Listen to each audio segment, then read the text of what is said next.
हाँ जी बच्चे, तो ये एक कुछ ज़्यादा ही बड़ा क्वेश्चन है ये। अब देख लेना, ये 15th क्वेश्चन है आपका ट्रिगो, एप्लीकेशन ऑफ ट्रिगो का। तो ये क्वेश्चन हम कैसे करेंगे, ये देखिए कुछ ज़्यादा बड़ा लिखा हुआ है, तो इसे देख के आप घबराना मत।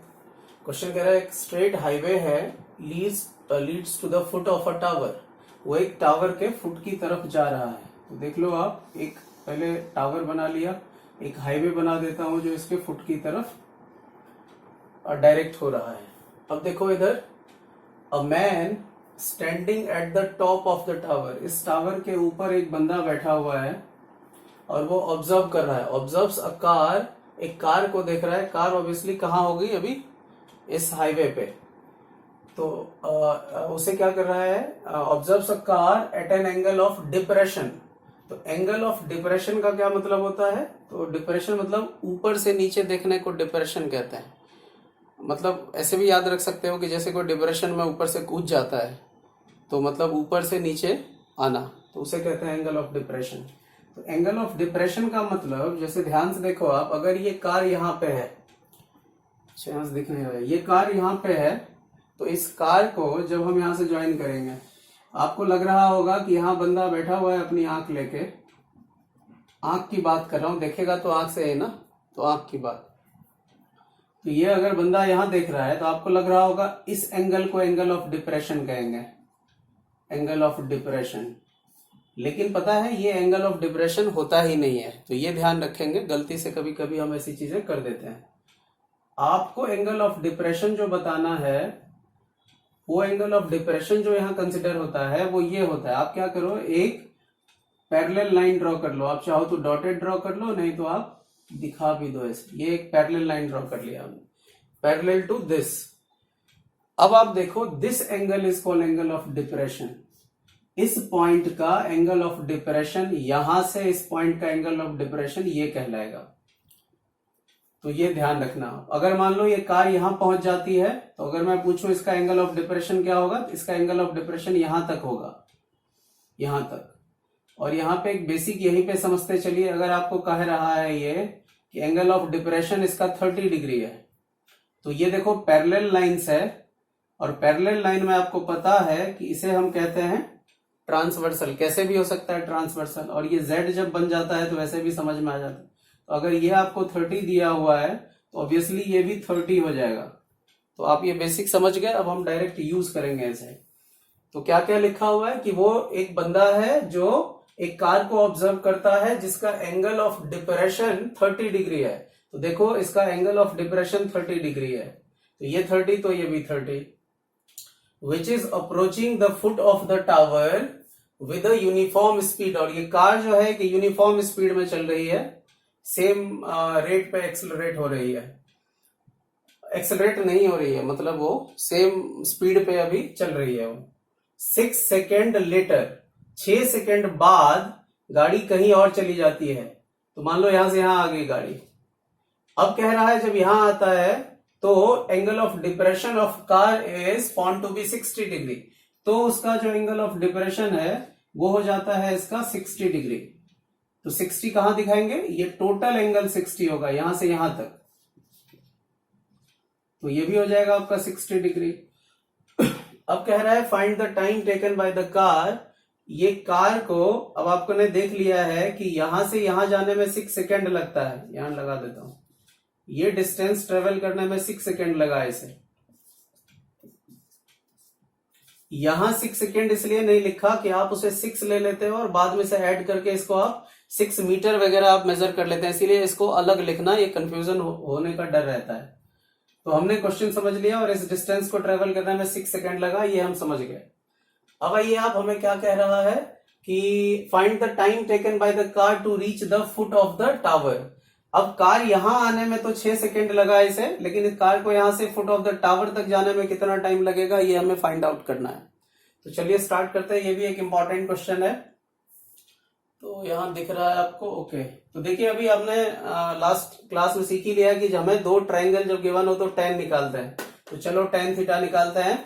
ये बस फिगर है, आपको इन सबको दिखाना नहीं है। आप ऊपर वाली सारी चीजें भूल जाओ।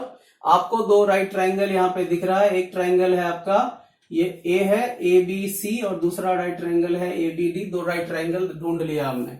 चलिए पहला राइट ट्रायंगल ढूंढो। इन ट्रायंगल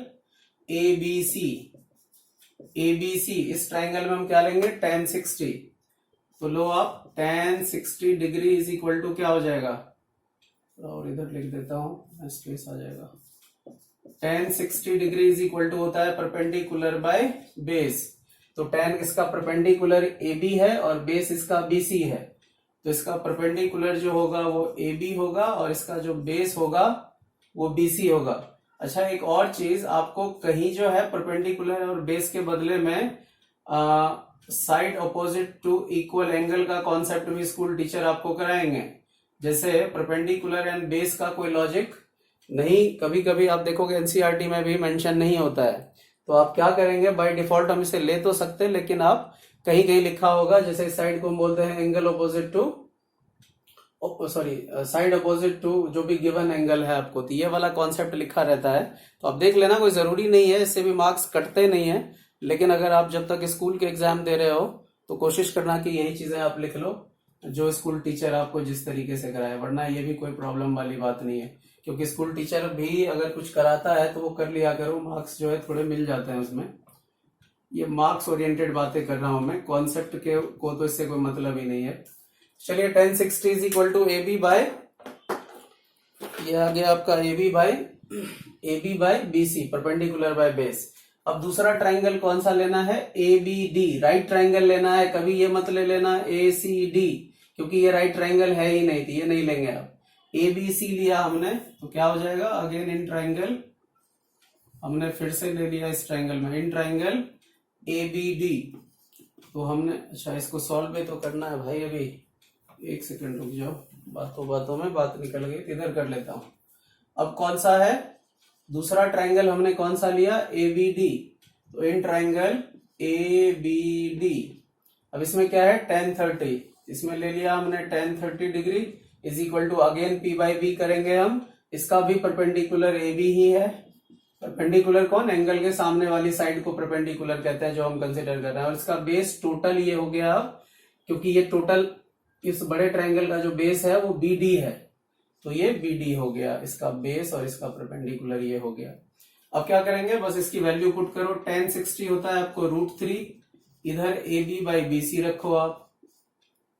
यहां क्या होता है, इधर और कर लो आगे थोड़ा सा कुछ, क्रॉस मल्टीप्लाई कर लो। AB is equal to √3 BC लिखोगे। आप यहां पूछ सकते हो सर आप ऐसे भी तो लिख सकते हैं BC is equal to AB by √3, लेकिन आप ये स्टेप नहीं करोगे, ये स्टेप करोगे। आप बोलोगे ऐसा क्यों, तो अभी आप थोड़ी देर में समझ जाओगे।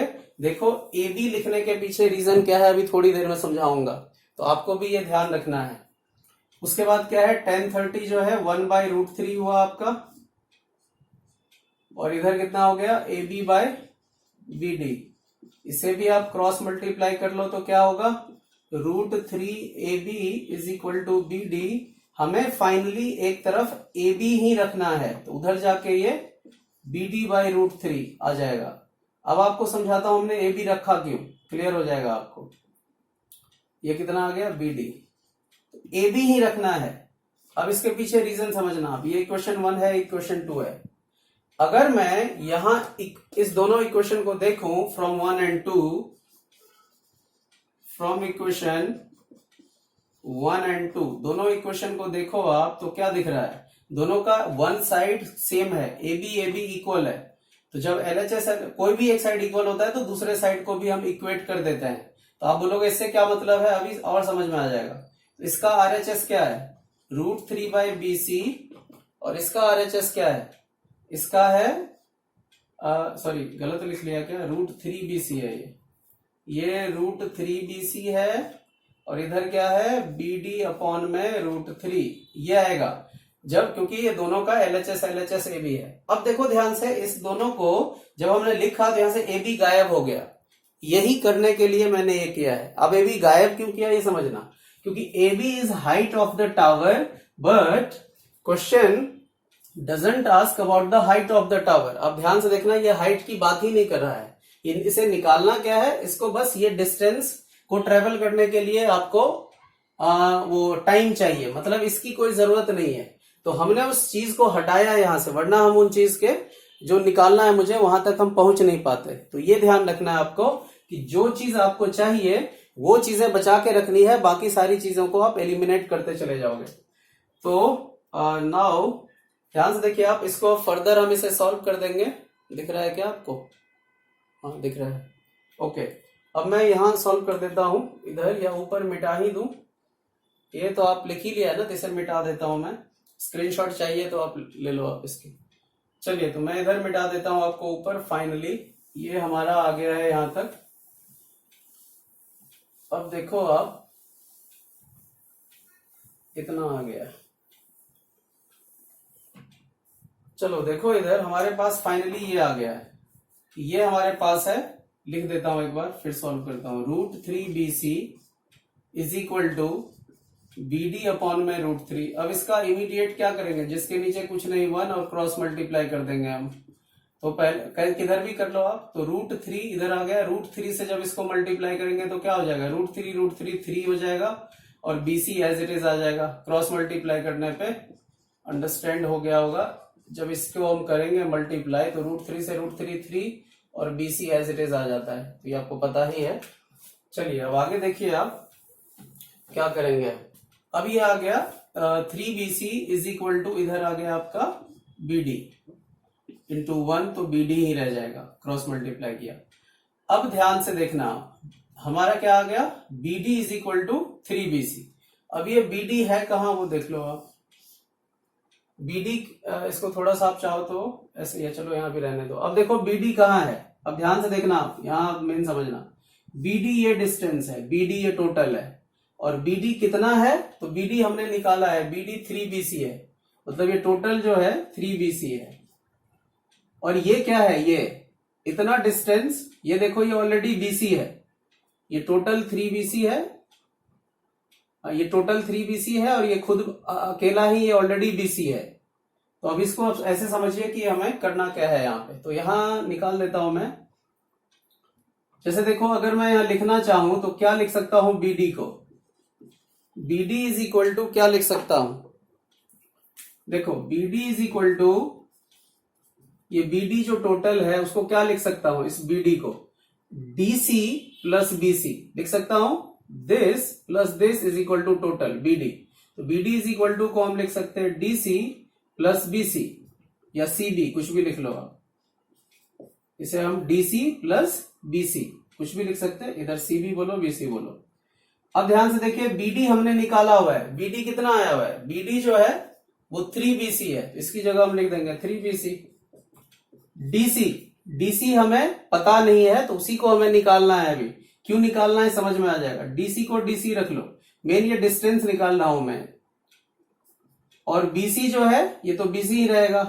BC मतलब क्या, जहां कुछ नहीं होता वहां 1 होता है, ऐसे समझ सकते हो।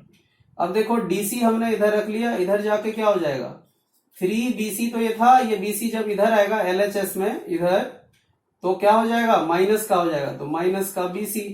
अब देखो 3BC जहां कुछ नहीं है वहां 1 है, तो 1BC, तो 3BC माइनस 1BC तो 2BC। 3 माइनस 1 कर देंगे, जैसे 3 मैंगो माइनस 1 मैंगो तो 2 मैंगो, तो वही वाला। तो यहाँ पे 2 और मैंगो की जगह BC है, तो 2BC आ गया, इज इक्वल टू DC। तो फाइनली हमारे पास DC डिस्टेंस निकल गया है कि DC यहां से यहां तक जो है 2BC है।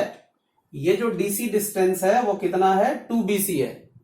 अब आप बोलोगे ये थोड़ा सा कॉम्प्लिकेटेड लग रहा होगा, लेकिन ये समझना जरूरी है।